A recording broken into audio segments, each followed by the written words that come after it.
and I'm a survey methodologist with the Multiple Indicator Cluster Survey Program, also known as MIX. Today, I'm going to present the methodological work UNICEF has undertaken to develop a household survey module measuring children's time use. The work that I will be presenting today is a result of a joint effort between the MIX team and my colleague Lauren Pandolfelli, who leads the gender statistics work at UNICEF's Division of Data Analytics, Planning and Monitoring. We have already heard from previous presenters in this workshop about the importance of time use data, but allow me to zoom in on their importance for children. Even though this quote is more than 20 years old, we like to begin every presentation on children's time use with it because it captures the heart of why UNICEF has developed a children's time use module. In short, before we can evaluate how well children are doing and why some are doing better than others, it is important to understand what they are doing, with whom, and in which social contexts and institutions. More specifically, UNICEF set out to develop this module for several reasons. First, we have a limited understanding of how the ways which children spend their time shape their opportunities and affect their well-being. We do know from existing data that gender disparities in unpaid work, in leisure, and in schooling begin in childhood. So if we want to address women's disproportionate unpaid work burdens, which of course we do, we must begin addressing them in childhood. To do so, we need to routinely collect data on children's time use. Yet, until now, there have been no standard data collection tools to measure children's time use.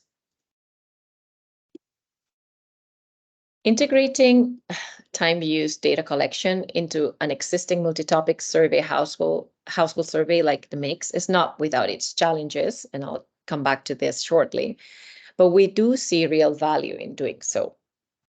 This is because MIX collects data on a number of determinants of time use, like, for example, individual factors like age, sex, educational attainment, household factors as well, such as rural location or wealth. And these factors can help us understand, with the inclusion of time use data, how children spend their time.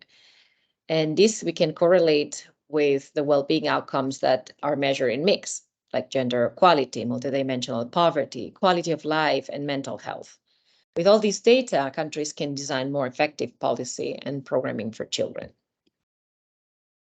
However, as I noted, integrating time use data collection into MIX is not without its challenges. One of these is seasonality bias. Ideally, time use data should be collected at multiple times over the course of a year to ensure coverage across seasons, but this is not feasible in the context of a mixed survey.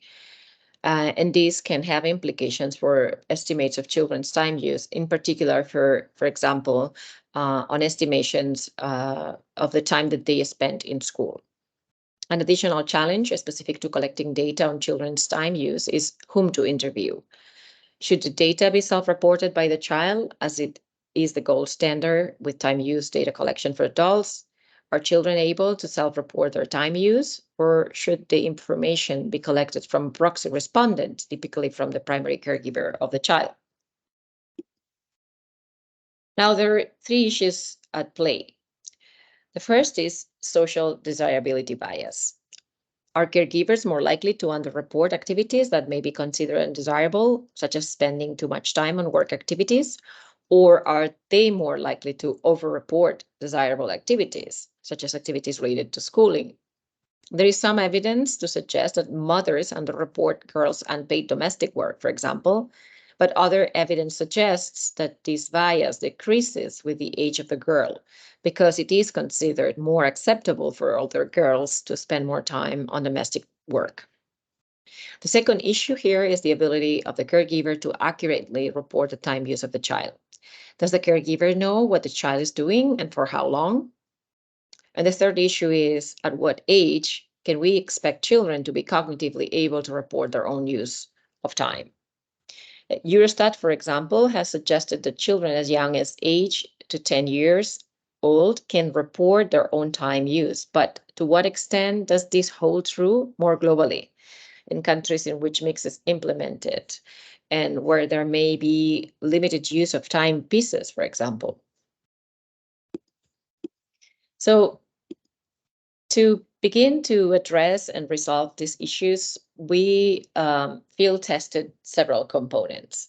The first one was the use of stylized questions versus time diaries.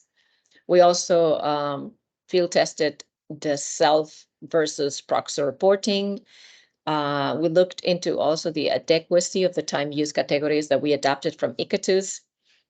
And we also assessed issues like the additional respondent burden that results from integrating a time use module into mix. Now, the guiding criteria that inform our decisions in the final design of the module include mainly three aspects. One is the information collected in the time use module must be relevant across a diversity of settings because mix is implemented globally. And it also has to be relevant for policy and programming. Now, another important issue is that we need to strike a balance between collecting very detailed granular data and the complexity that comes with very detailed and granular data, because then the codification of activities and the training of enumerators becomes very complex. Now, finally, we also need to ensure that when we collect time use data in mix, we can do it with quality and also without adversely affecting the overall mix data quality. In the interest of time, I won't go into detail about the design of the 3 field tests that we conducted in 2017, 2019, and 2022. But I do want to acknowledge that we partner with the national statistical offices in Malawi, in Belize, and in Zimbabwe. We also partner with the UNICEF country offices in these countries, and we really owe them a great deal of gratitude for so ably implementing the field tests. So what did we learn from these field tests? In general, respondents were pleased to talk about their day or to talk about their child's day. When we tested the stylized questions in which respondents had to report how much time was spent in the past week or in the past 24 hours doing certain activities, we did observe some respondent fatigue. And this was due to the effort that is associated with the retrieval and aggregation of information. Now, the time diary performed better. However, detailed probing by the enumerators was also required to avoid gaps in the accounting of activities. And this was especially true for activities that respondents considered non-consequential, such as how much time the child spent on personal hygiene. Finally, as we expected, there was also some difficulty, particularly in rural areas in Malawi, for example, collecting accurate information on time and duration of activities.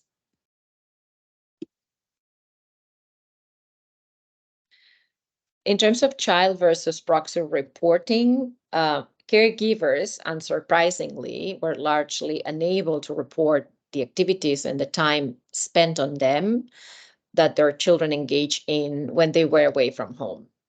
But even when the child was home, the caregiver found it harder than the child themselves to provide accurate information on how long they spent on activities. This is suggested by the data from the Zimbabwe field test, where we interviewed both adolescents themselves and their caregivers. A critical takeaway from the field tests also was one that concerns the importance of enumerator training for collecting quality data. This is, of course, true for all data collection, but the interviewing techniques that are required for a time diary differ from typical mixed survey administration. Because time diaries are a facilitated conversation rather than a scripted set of questions. So it is critical to allocate enough time for training and practice in these specific training interviewing skills. What we noted, though, is that with adequate training and practice, interviewers proving and their activity coding skills can significantly improve. Also, ideally, CAPI should be used for data entry to help minimize entry and estimation errors. Finally, developing a time diary meaningful for children required the regrouping of some ICATUS domain activities, such as those concerned with play, socializing, and the use of digital technologies to prioritize children's activities and to better align with UNICEF programming. Now, these adaptations, in our experience, were well understood by both interviewers and respondents.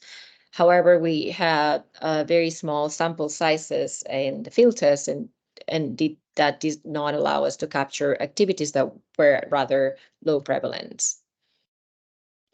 Finally, I will conclude by noting that the Children's Time Use module has been finalized and is now available as a complementary module in Mix.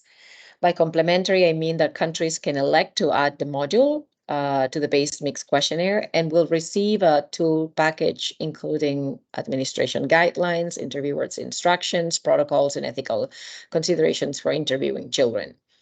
For now, the module is administered to children between the ages of 10 and 17.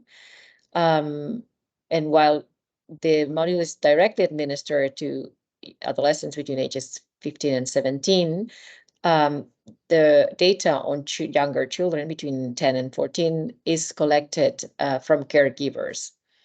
In the future, we will undertake additional methodological work to lower direct reporting to children 10 to 14, as well as to collect time use data for children below the age of 10.